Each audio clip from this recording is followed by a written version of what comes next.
Hello everybody, welcome back to another review, and today I am doing my official review on the Playmates Kong Skull Island figure. First off, let's start with Sculpting Paint, which the base is actually pretty cool. Something I really like is, I never thought I'd say this about something, is actually the nostrils, which usually figures don't have them sculpted in, but you can see they actually are sculpted in all the way in there, which is really cool in my opinion because it adds a little bit more depth into the figure. The eye paint, the right eye, like on Kong's right, is a little bit messy, but the left one is not that bad. The gray paint is really nicely applied there. Okay, I heard a snap. That's not good. Yeah, it's really good. A little bit of paint shipping, but that's easily okay. I wonder if that's the base color. It seems like the color of his eyes, orange. Okay, getting the arm away. His ears are looking nice too, going down to his abs right there. His chest, it's looking pretty good. The back is looking pretty good too with his monkey butt. And you can really just see how much detail is on these arms. Like, really, I'm actually surprised it looks this well.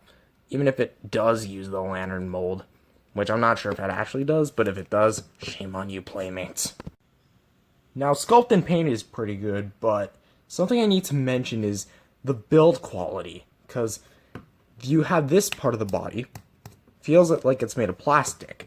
The arms, on the other hand, it could just be me, but this feels more like a rubber or soft plastic to me. I don't know. This just has a different texture to this part of the body. And not to mention, the seam lines here, like, this looks fine. This does not. And the crotch area, yeah. That seam line starting to split. And, yeah, it's not the best build quality, but the Sculpting Paint is excellent. Time for articulation. Head can go on a rotation. And what's weird is that this is the only Playmates Kong figure out of the 4 we've seen so far that can look up. I don't know why that is. The bigger one doesn't do that for some reason. Arms can go on a rotation. There's no wrist movement. But do keep in mind that this one, at least on mine, the sculpt actually rubs into this part and starts chipping it away. So do be mindful of that. The legs, they do not do a 360. In order to prove it, that's like you cannot move it past here, and you cannot move it past here. So move these joints at a comfortable. I don't even know what I'm saying. And the feet can rotate and swivel. So basically, you're getting what you get on the bigger figure, but just without the wrist movement and an enhanced head movement, which still kind of confuses me why they'd put it on a ball joint instead of just a regular rotation. But hey, I'm not complaining. So for a size comparison, here he is with the 2021 Kong and the big 2021 Kong, which I was actually kind of surprised when I found out he was taller than him. You'd think he'd be the taller one, but no. In fact, I think actually, if you compare him to the 2005 Kong, which I have on my shelf, he might actually be the shortest one out of the 3. And of course, the big Kong is naturally the biggest. And, yeah, my theory is correct. He stands taller than both of them, but he is slightly taller than this Kong, so he's the smallest Playmates Kong to date. But he's probably the coolest, in my opinion. And for another size comparison, here he is with, the NECA 2014 Godzilla and the NECA 2019 Godzilla, which, in terms of the scale, they're definitely not accurate, because he's only supposed to be 104 feet, he's supposed to be 355 feet, and he is 393 feet. So, if you want a 2021 Kong, and you don't have the 2021 Kong by Playmates yet, but you somehow have this one, I guess this could work.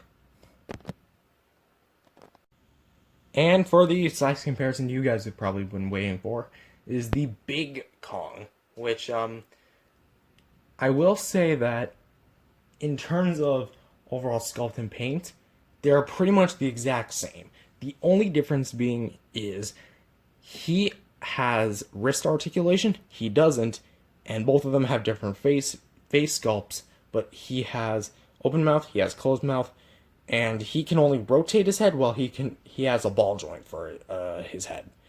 And aside from the size, that's pretty much the only differences. So I guess take your pick. So overall, this is a pretty good Kong figure. I don't recommend this if you're buying this for your kids, because the build quality is, at least on mine, it's pretty. I wouldn't say it's bad because there are some good spots on it, but the seam line is falling apart. And if your kids are the type of kids that like to bash their figures into one another, especially the fact that this is a monster kaiju figure, then this thing is not going to last a week. So I recommend buying the bigger version if you're buying Kong for your kids. Outside of that, it's perfect for collectors, and to my knowledge, this is the only 6-inch Kong we've gotten. Or I think I might be wrong. Yeah, I think I might be wrong. But this is the only one to my knowledge. So, with that being said, this is a really good Kong figure. I'll be reviewing the bigger version sometime down the line, and I'll see you guys later.